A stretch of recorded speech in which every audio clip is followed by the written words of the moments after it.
On the evening of September 11th, 2008, Larry Sloop, Andy King, and Ed Barber of the Marine Corps Disaster Relief Unit 1 were called to deploy to South Texas, along with the Salvation Army unit from Charlotte, North Carolina.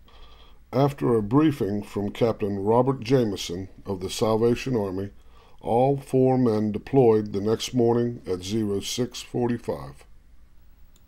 After an overnight stay in Jackson, Mississippi, these Marines met with other Salvation Army units from Greensboro, North Carolina, and Columbia, South Carolina.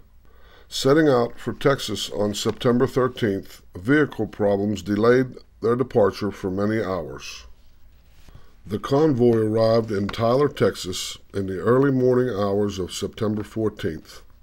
A staging area was set up at the Center of Hope Community Center, where all volunteers had access to cots, blankets, and what turned out to be the last hot shower for a few days. After 3 hours of sleep, a hot meal, and a briefing, the canteen unit split up and covered the devastated areas. The first glimpse of the devastation was in Beaumont, but continued to the Houston area. Just outside of Houston, a fuel point was set up for all emergency vehicles. At this point, we were realizing the magnitude of this natural disaster. The number of volunteer units deployed from the southeast was evident due to the several-hour wait to get their vehicles refueled.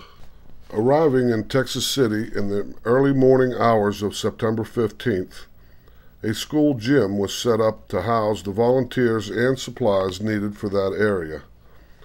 Cooking of the food began before and even during the ride to the Galveston Island.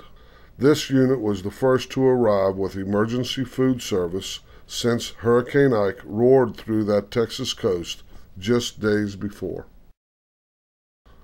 4 mobile canteens were given a grid of neighborhoods to distribute food and water to those in need.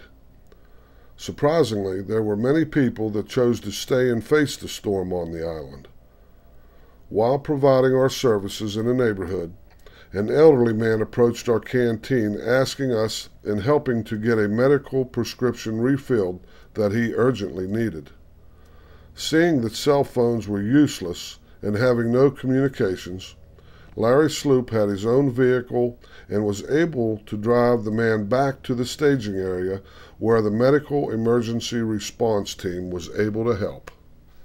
After all the food and water was distributed that day, we departed back to the staging area in Texas City, where the mobile canteens were unloaded, cleaned, and resupplied for the next day.